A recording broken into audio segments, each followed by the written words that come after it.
အားလုံးပဲမင်္ဂလာပါသူရ blogs ကနေကြိုဆိုလိုက်ပါတယ်ဒီနေ့မှာတော့ကျွန်တော်ပြောပြချင်တဲ့အကြောင်းအရာလေးကတော့ကျွန်တော်အခု Facebook တွေ line တွေပေါ်မှာတွေ့ပြီးအမေးများနေရတဲ့အကြောင်းအရာလေးပါနောက်ပြီးကျွန်တော်ကိုလည်းမေးထားတဲ့လူတွေရှိပါတယ်အခုတူရကီကိုကျွန်တော်တို့ work visa ပေးနေပြီလားဆိုတဲ့အကြောင်းအရာပဲဖြစ်ပါတယ်ပထမဆုံးအနေနဲ့ပြောရမယ်ဆိုရင်တော့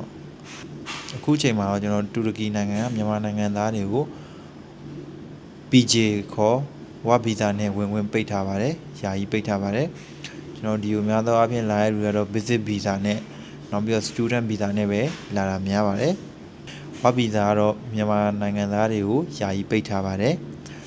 ကျွန်တော်အခု line ပေါ်မှာလည်းတွေ့ရပါတယ်တချို့နေရာတွေမှာကျွန်တော်တူရကီကိုအလုပ်တွေခေါ်နေရဆိုတဲ့ဟာတွေကိုတွေ့ရပါတယ်အဲ့ဒါကတော့ကိုအဆက်အသွယ်နဲ့ကိုပဲကျွန်တော်တေချာရဲဆိုရင်တော့ join ပါဒါမှမဟုတ်ရင်တော့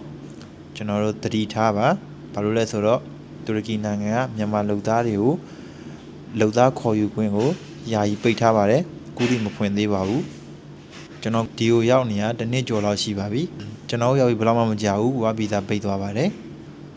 တကယ်လို့ကျွန်တော်ဝါဗီဇာဖွင့်တဲ့တဲ့ရင်ကြားပြီဆိုရင်လည်းကျွန်တော်ချက်ချင်းအတည်ပေးပါမယ်ဒီလိုမှမဟုတ်မြန်မာနိုင်ငံကမှမဟုတ်ပဲတခြားနိုင်ငံကနေပြီးတော့ try တဲ့လူတွေလည်း reject ထိနေပါတယ်ပေးချခြင်းခံရပါတယ်အခုကျွန်တော်တေချာတခုပြောချင်တာကမြန်မာနိုင်ငံကနေပြီးတော့တူရကီနိုင်ငံကိုဝါဗီဇာမချပေးသေးပါဘူးအဲ့လိုမှမဟုတ်လို့ဒီပြင်နိုင်ငံကနေတူရကီနိုင်ငံကိုမြန်မာနိုင်ငံသားအနေနဲ့ try မယ်ဆိုရင်လည်းဝါဗီဇာကို reject ထိနေပါတယ်ဟုတ်ကဲ့ပါအားလုံးကိုကျေးဇူးတင်ပါတယ်ပျော်ရွှင်တဲ့နှစ်တည်လေးဖြစ်ပါစေ